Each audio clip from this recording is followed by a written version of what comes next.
I had been working as a food delivery driver for a few months, and by now, I thought I had seen it all. Strange customers, odd requests, and eerie locations. But nothing compared to the night I took an order to the outskirts of town. It was past 10 p.m. when the request came in. A single meal from a local diner, prepaid, with a note that read, "Please deliver to the back door." The address was in a secluded area, a stretch of suburban houses near the tree line, far from the usual bustling neighborhoods I was used to. I hesitated. Late-night orders to remote locations always felt risky, but the payout was good, and I figured I'd be in and out within minutes. I accepted the order and started the drive out of town. As I left the city behind, the streets grew darker. The glow of streetlights became sparse, replaced by long, empty roads lined with dense woods. The GPS guided me down a narrow, unpaved driveway leading to a house that barely appeared on the map. The place was set far back from the main road, partially hidden by trees. No porch light, no signs of life. I pulled into the driveway, my car's headlights illuminating a small, weathered house with boarded-up windows on one side. Something about it felt abandoned, except for the fact that someone had just ordered food. I checked the receipt. Deliver to the back door. Every instinct told me to leave it on the porch and get out of there. But I needed the confirmation from the customer. I stepped out of my car, food bag in hand, and walked toward the back of the house. The yard was overgrown, weeds stretching up through the cracks in the pavement. An old swing creaked in the wind. I knocked. Silence. I knocked again, a little harder this time. The door finally opened, just a crack. A man stood there, half hidden in the darkness. He was thin, with hollow eyes and a look that sent a chill through me. He didn't say a word. Your food?" I said, holding up the bag. His eyes flicked to the bag, then back to me. "Come inside." I forced a chuckle. "I'm not supposed to." "Just for a second," he interrupted. His voice was flat, emotionless. "I have your tip inside." Something about the way he said it made my skin crawl. I took a small step back. "I can't, man. Company policy." His fingers tightened on the edge of the door. "Just a second." I shook my head. "I'll leave it here. Have a good night." His expression didn't change, but his grip on the door loosened. Slowly, he nodded and pushed it open just a little more. That's when I saw it. Behind him, deep in the shadows of the room, there was another figure, motionless, barely visible in the dim light, watching. A jolt of fear shot through me. I turned on my heel and walked fast back to my car. My hands shook as I started the engine.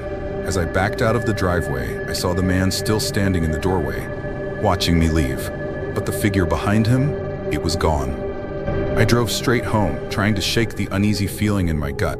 But just as I pulled into my driveway, my phone buzzed. New order request. I glanced at the screen.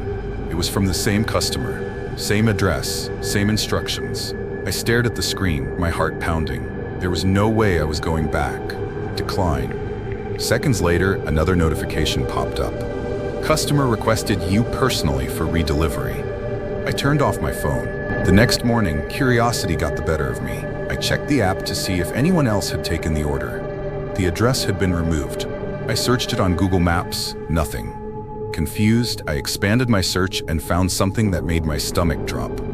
A real estate listing. The property had been abandoned for years.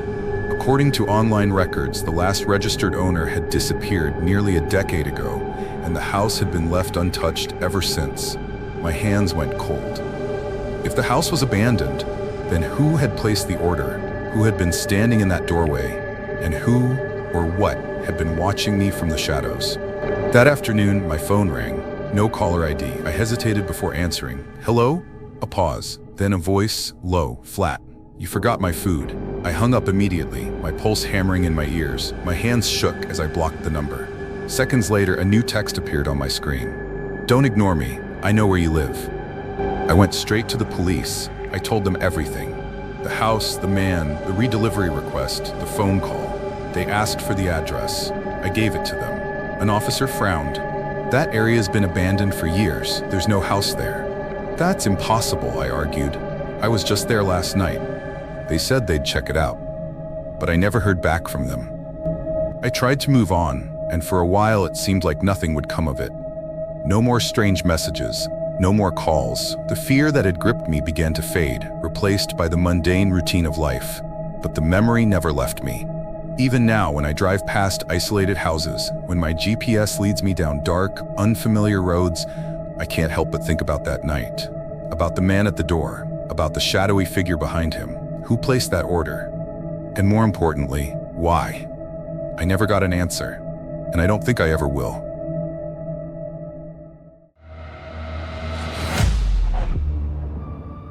I had been working as a food delivery driver for almost a year, and by now I had seen it all.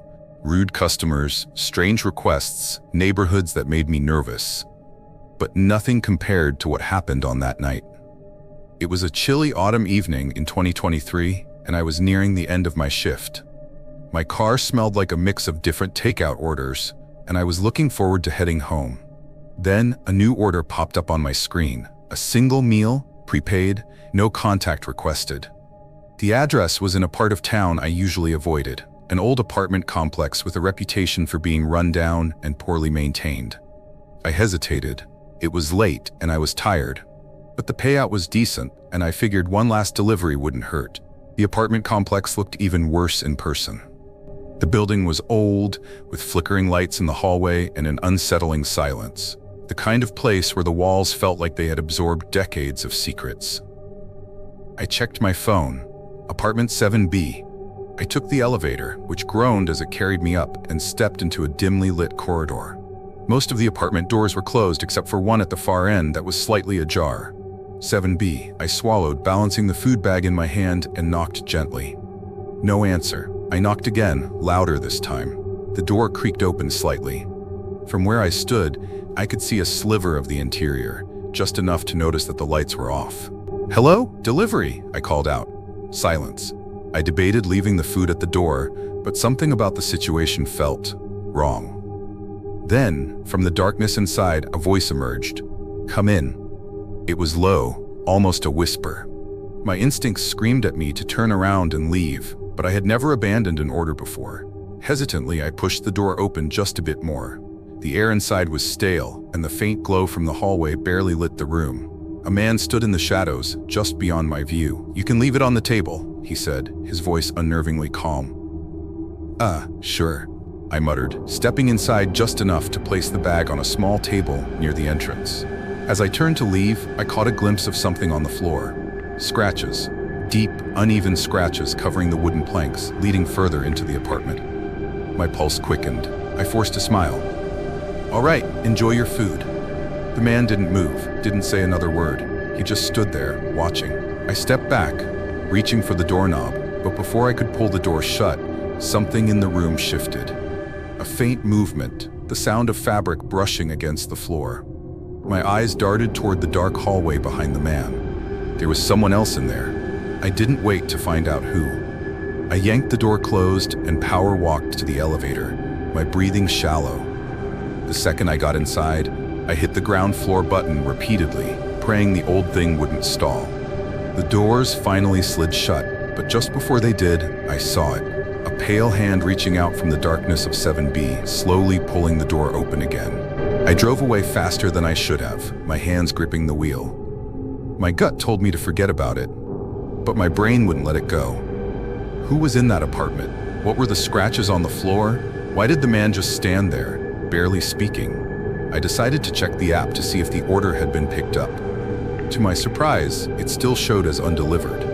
I stared at the screen, confused. That was impossible. I had left the food right in front of him. Then, a notification popped up. Customer reported order not received, requesting redelivery. I felt a chill creep down my spine. Was this some kind of trick? I wasn't going back. No chance. The next day, I couldn't shake the feeling of unease.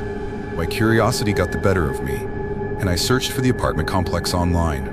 Most of the results were complaints about poor maintenance, but then I found something that made my blood run cold. A news article from 6 months ago. Man found dead in apartment 7B. Tenant reported missing weeks earlier. I clicked on the article. According to the report, the previous tenant had vanished, and when the landlord finally entered, they found his body hidden inside the wall. That didn't make sense. If 7B had been the scene of a crime, then who had ordered the food last night? And who was standing in that dark hallway? That evening, as I sat in my car trying to process everything, my phone buzzed. A new message from the delivery app. You have received a cash tip from this customer. Tap to accept. I stared at the notification. My hands trembled as I tapped it. Instead of a confirmation, a new message popped up. Thank you for coming. See you soon.